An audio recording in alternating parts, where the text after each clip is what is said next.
Healthy, long life, quality of life. Today, together with Barbara O'Neill, we'll delve deeper into nutrition, a key factor determining health and quality of life. Nutrition isn't just about counting the calories you consume daily. It's about supplying your body with essential nutrients to maintain balance and support holistic health. However, in today's world overflowing with information, numerous misconceptions leave many people confused. For example, have you ever thought that all fats are harmful, or that skipping meals will help you quickly achieve your weight loss goals? The reality is quite the opposite. Healthy fats are not only essential for optimal brain function, but also play a critical role in protecting the body from diseases. Similarly, skipping meals can slow down your metabolism, reducing the effectiveness of weight and energy management. In this lecture, we'll rely on scientific research to dive deeper into nutrition, debunk common myths, and uncover truths that can transform how you perceive food and health. Get ready to make more informed decisions for yourself and your family. Healthy, long life, quality of life. And there are people on the planet that do experience that. I don't know if you've heard of the book Blue Zone. You have Time magazine, I think it was 15 years ago, did also an article on Blue Zone. They we're going to particularly look at 3 groups of people that live long lives, commonly into their hundreds, quality of life, and the journalist actually interviewed and followed a lot of them. And one was the Okinawans, which are Japanese. I think it's a Japanese island, very hard for McDonald's to get to islands. And there's a picture of a Okinawan woman, 85, collecting seaweed in the shallow part around the island. Also the Sardinians, which is an Italian group of people, and he was climbing hills, almost mountains, for this 90-year-old man to check his goats, and he could hardly keep up with him. Now, the third group of people were the Seventh-day Adventists, and they're a group of people that commonly have much better health. So the 3 common denominators with these 3 groups of people were they're always active, and tomorrow we're going to be looking at exercise. Number 2, they eat food in its natural state. A lot of them are vegetarians. The ones that eat meat, it's not a large part of their diet. And the third common denominator was they're very social. You know, we're social people, aren't we? And when we're social people, our mind is not so much concentrated on us, but on other people. Interesting that they were the 3 common denominators. Food profoundly impacts human health and longevity, as demonstrated by the diets of renowned long-living communities such as the Okinawans in Japan, the Sardinians in Italy, and the Seventh-day Adventists in the United States. A common trait among these groups is their emphasis on natural foods, staying close to their original sources, with predominantly plant-based diets. Their daily meals focus on leafy greens, fruits, legumes, and whole grains. Nutrient-rich foods packed with essential vitamins and minerals for a healthy body. Meat consumption in these communities is minimal. If included, they opt for lean meats in small quantities, avoiding processed foods and unhealthy fats. This dietary approach not only helps maintain a healthy weight, but also reduces inflammation, a factor linked to numerous chronic diseases, while lowering the risk of heart disease, diabetes, and certain cancers. This is one of the secrets that enables them not only to live long lives, but to remain healthy and full of vitality throughout their years. The first alkaline food I'm putting up here is the humble lemon, and you might say, no, the lemon's acid. It is. And it's acid where it should be. There's only one part in the body that should be acid. You know where that is? Stomach. It must be acid. If someone says, I've got a very acid stomach, I say, praise God. Because if you don't have an acid stomach, you can't break your proteins down. How do you know it's acid? Well, it's sore. Well, you shouldn't feel it. I can't feel it. It means you haven't got a thick mucosa lining on the stomach. We're going to look at water tomorrow, and that's made up of water. Maybe it's because you're dehydrated. Remember, you've got to investigate. I gave a presentation last night to a group, and we had questions at the end. And one question was, what can I do for high blood pressure? And I said, well, I can't answer that in 30 seconds, but you can go to my YouTube lecture. What can we do for this? I said, well, all depends on why it's... What can I do for my sore finger? All depends on why the finger's sore. So you've got to investigate. So I actually referred them to lectures I have online where they can investigate. Everyone wants a quick fix. Sorry, there aren't any. The quickest fix I know would have to be your hot and cold. Your hot and cold treatments. You can get relief very quickly with your hot and cold water treatments. No, the lemon is acid where it should be. That's why you'll find that most of our salad dressings have lemon in them. But when it is broken down in the gut and the minerals are dispersed and absorbed into the blood and thus to the tissues, it has an alkaline effect because the lemon is high in the alkaline minerals, which is sodium and potassium, calcium, magnesium and iron. These are the alkaline minerals, and the lemon is high in the alkaline minerals. Don't you love the lemon? Every home should have a lemon tree. And if you're in a unit, you can have a lemon tree in a pot on your veranda. Dark green leafy vegetables are also alkaline forming. Dark green leafy vegetables we should be eating every day. That's your kale, that's your parsley, that's your, what you call them, collard greens. Do you know, I've never seen collard greens in Australia. You can tell I'm in Alabama. They're a popular food here, but we do have spinach and silver beet, kale. We should be eating something from the dark green family of vegetables every single day. And if you don't, you really should have a dose of green barley or super greens. Also vegetables. Vegetables have an alkaline effect.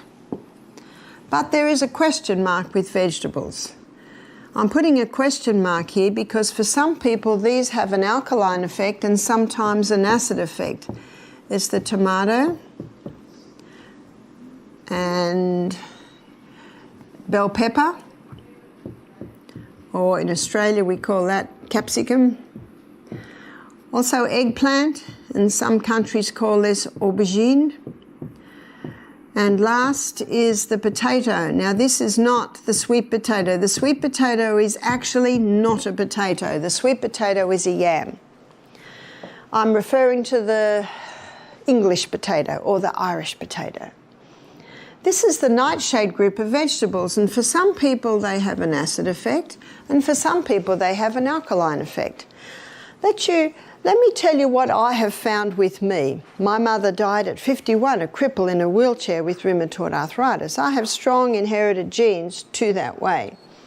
And my body says to me, a little tomato now and then. My body says to me, don't even touch the bell pepper. What happens if I touch it? Oh, it repeats on me all afternoon and my energy just goes. So I say, I'm hearing your body and I don't eat it. The eggplant, I have a little eggplant now and then, maybe twice a month.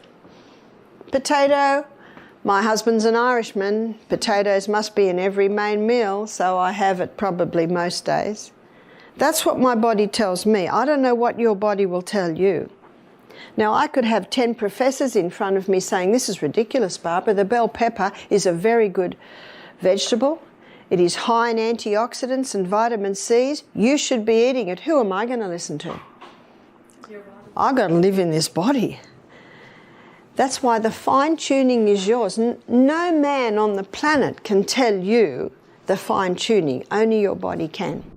Understanding how different foods affect your body is one of the key strategies for maintaining sustainable health.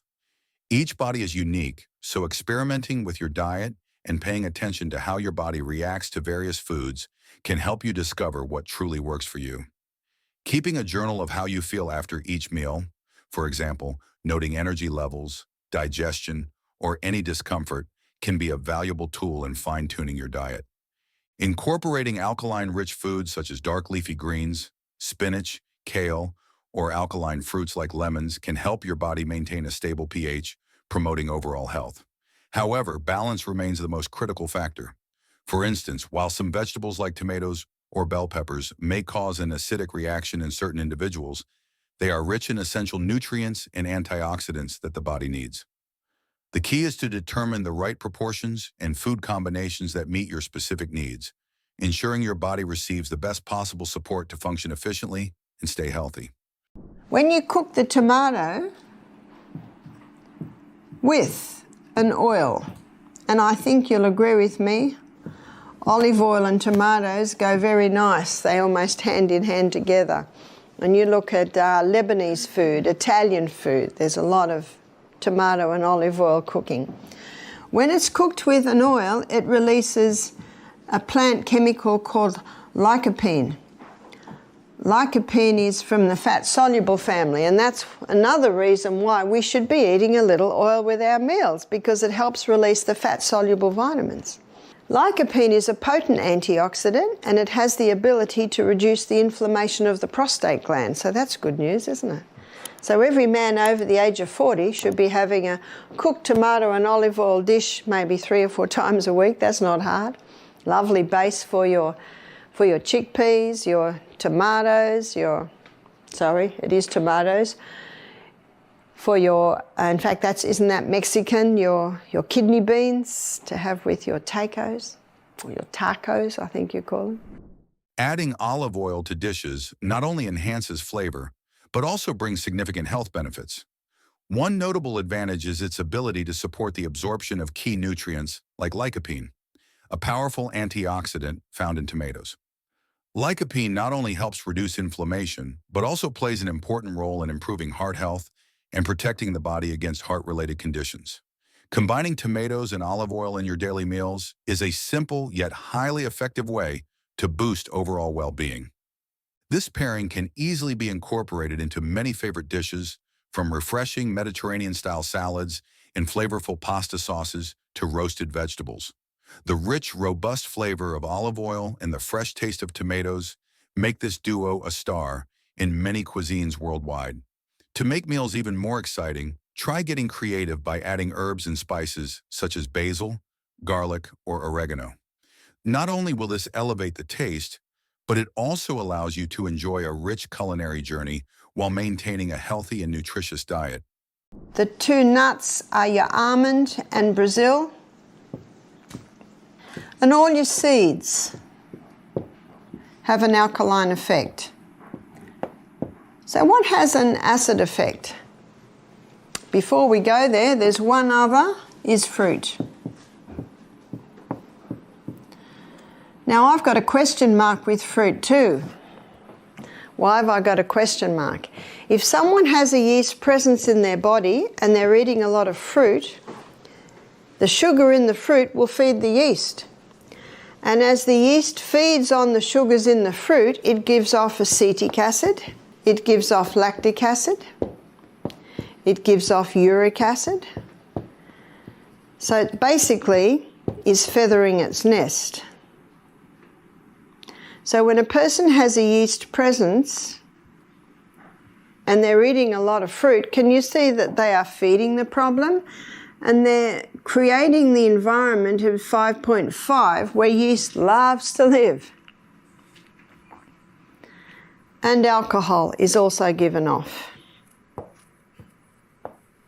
Alcohol breaks down in the body to acetaldehyde. And acetaldehyde is a neurotoxin. We don't want a neurotoxin. A neurotoxin is a brain killer. There are 5 places you can be exposed to acetaldehyde. Yes, if someone consumes alcohol. Yes, if someone has a yeast problem and they're having a lot of fruit, it will break down to this. Cigarette smoke, car fumes give off acetaldehyde, and the last one is vinegar. Interestingly, vinegar, a common condiment, may contribute to increased exposure to acetaldehyde, a compound that can affect health if it accumulates excessively. Understanding these interactions between food and the body is key to managing your health more effectively. When selecting daily foods, maintaining a balance between alkaline and acidic foods is crucial to ensuring your body functions optimally and stays healthy. For instance, nuts such as almonds and Brazil nuts are excellent choices for supporting the body's alkalinity and helping to balance its natural pH levels. Additionally, seeds like chia and flax seeds offer similar benefits, providing an array of essential nutrients. However, when it comes to fruits, you need to be mindful if you're dealing with yeast-related issues. This is because the natural sugars in fruits can feed yeast, exacerbating imbalances and increasing acid production in the body. This highlights the importance of understanding your body's needs and current state so you can make flexible, informed food choices that best support your health. Let's have a look at acid-forming foods now. These acid-forming foods are high in the acid-forming minerals, which is phosphorus, sulfur, and chlorine. So what foods are high in phosphorus, sulfur, and chlorine? Meat. This explains why Dr. Colin Campbell found he could turn cancer cells on and off like a switch by the amount of meat and dairy products he was giving the rats. Refined sugar, it's very acid forming. The hybridized wheat, the hybridization of the wheat created a lot more of the acid forming minerals. Aged cheese, what's the blue in the blue vein cheese? The blue in the blue vein cheese is mold. So the only cheeses that don't sit under that category, the cheeses that have probably a pH of 7 would be your fresh. So that's your cottage, your ricotta. I'm not saying that they are okay, because usually they come from cows who have not been fed right or have chemicals in them. But on the pH scale, they're not as acid. Caffeine, all your caffeine foods and drinks have an acid effect. And of course, caffeine usually comes hand in hand with the sugar, which certainly ups it. And remember our 2.6 Coca-Cola, that's a combination of the caffeine and the sugar. Did you know that Coca-Cola is called Coca-Cola? Because I think it was in the early part of the 20th century, they put cocaine in it. And then they went over to caffeine, which is just as dangerous. Alcohol is not a food, but it creates an acid environment in the body. Tobacco is not a food, but it also creates an acid environment in the body. All your other grains, other than the grains that sit on the alkaline side, all your other legumes, other than the lima, lentil and soy, and all your other nuts, other than the almond and Brazil, have an acid effect. To maintain the 6.5 environment, we need to be consuming 20% acid-forming foods and 80%, 70 to 80% alkaline-forming foods.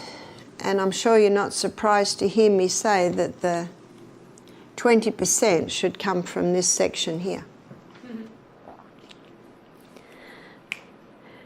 Yes, oatmeal is here. Yes, rice is here. They're not bad grains.